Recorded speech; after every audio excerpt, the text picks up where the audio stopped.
নমস্কার বন্ধুরা, আশা করি আপনারা সকলেই ভালো আছেন এবং সুস্থ আছেন। রাধাকৃষ্ণ চ্যানেলে আপনাদের সকলকে স্বাগত জানাই। কলিযুগে ঈশ্বর প্রাপ্তির সহজ উপায় কি? প্রেমানন্দ মহারাজজিকে একজন ভক্ত প্রশ্ন করছেন, মহারাজজি, আজকের সময়ে নাম জপকে কিভাবে বাড়ানো যায়? শুধুমাত্র নাম জপেই কি আমরা রাধারানীকে প্রাপ্ত করতে পারি? তখন প্রেমানন্দ মহারাজজি উত্তরে বললেন, অবশ্যই হবে।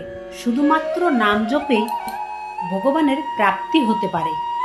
নামের চেয়ে বড় কোনো তপস্যা নেই।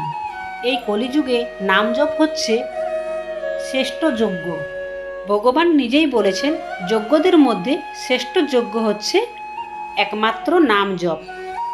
তার জন্য তুমি রাধা রাধা বলো, কৃষ্ণ কৃষ্ণ বলো বা রাম রাম বলো, তুমি শুধু নাম জপ করতেই থাকো।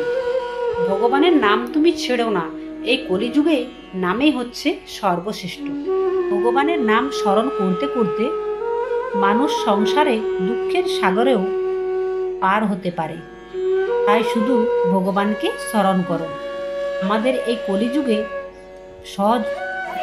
আমাদের কলিযুগে ভাগবত প্রাপ্তির আর কোনো সহজ উপায় নেই। অতটা সহজ নাম জপ।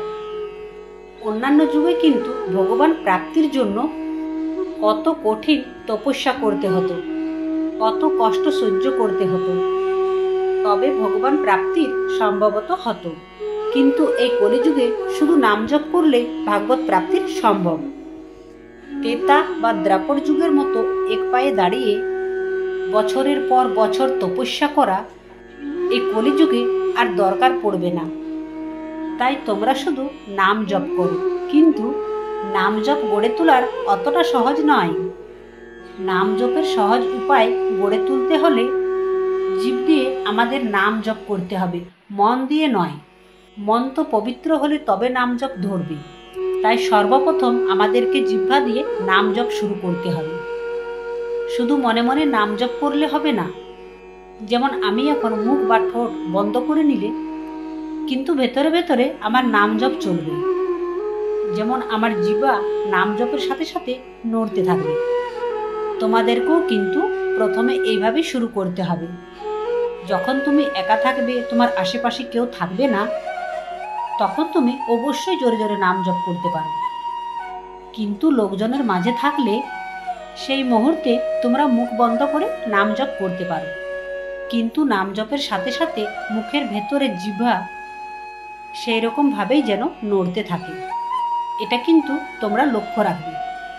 আর একদম মনে মনে নাম জপ করতে গেলে 2-4 বার চালালে তারপরে মন চলে যাবে সংসারে।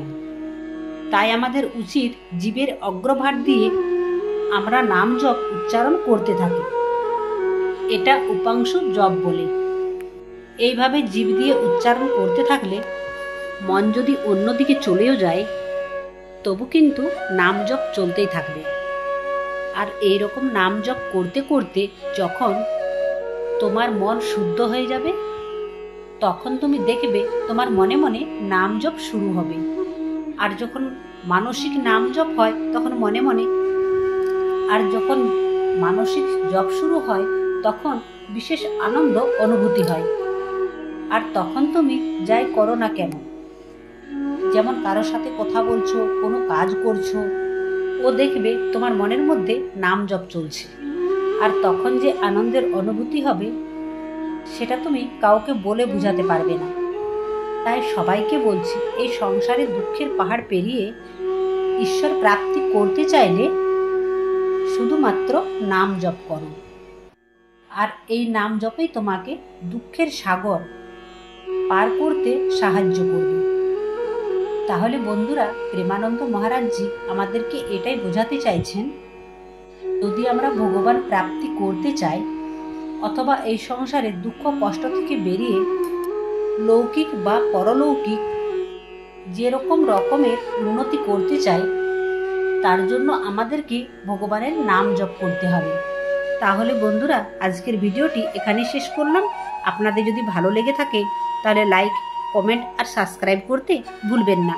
আর যারা আমার চ্যানেলে নতুন হচ্ছেন তারা চ্যানেলটিকে সাবস্ক্রাইব করে রাখবে। এরকম নিত্য নতুন ভিডিওর নোটিফিকেশন তাহলে সবার আগে তোমার কাছে পৌঁছে যাবে। জয় শ্রীকৃষ্ণ। রাধে রাধে।